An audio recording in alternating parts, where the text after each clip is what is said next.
All right, let's look at how to determine if a sequence converges or diverges.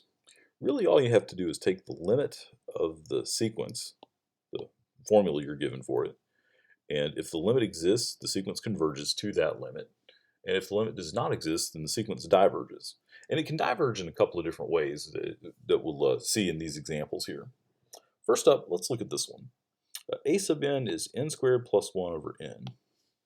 Now, if I take this limit as n goes to infinity, n squared plus 1 over n, there are a couple of different ways we could do this. Actually, there are three ways, and I want to look at all three of them.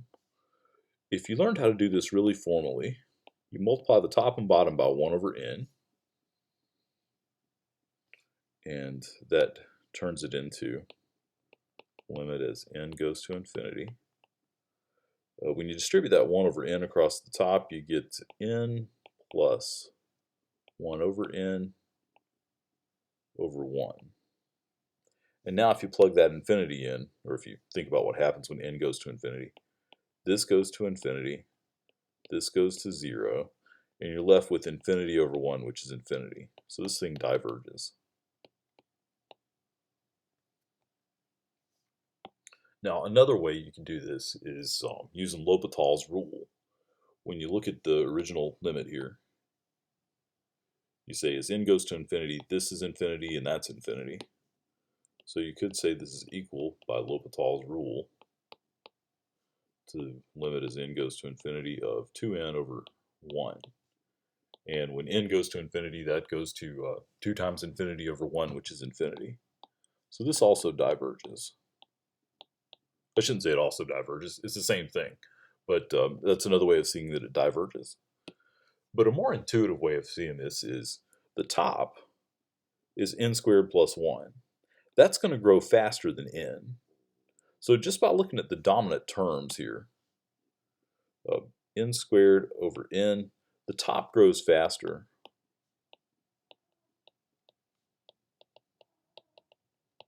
And so that means it goes to infinity, so it's going to diverge. And really, this is the idea that I really want to concentrate on a lot in this class, because we're going to come down here in a minute and do a ton of examples. And when we do these examples, it's going to,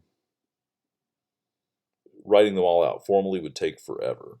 But doing them informally, like this, by looking at how fast the top and bottom grow with respect to each other, we're going to be able to do these examples, most of them really quickly. Some of them will still require us to be careful, but for the most part, we'll be able to do them fast. All right, let's skip over the terminology for right now. We'll come back to it. Oh wait, we've still got two more examples up here. Let's see. So example 2, if you take the limit as n goes to infinity of negative 1 to the n, that limit doesn't exist, because if you look at those terms, it's just negative 1, 1, negative 1, 1. So this diverges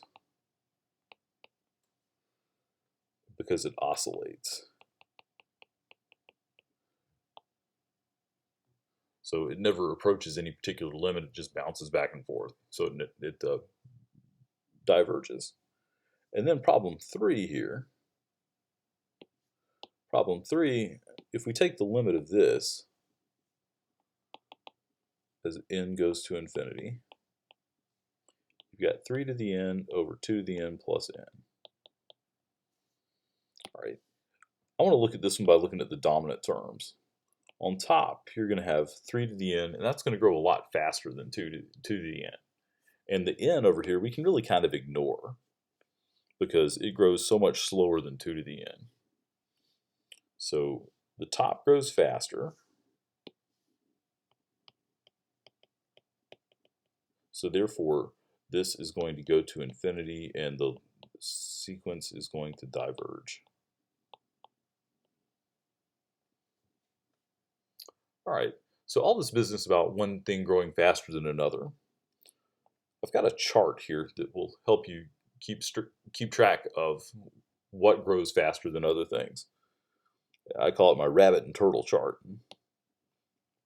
So basically, c down here is a constant, and we're thinking of this as n goes to infinity. C is constant. So what we've got here, we've got constants. This is logs. When you've got n to the c, that's the variable raised to a constant. So this is a polynomial.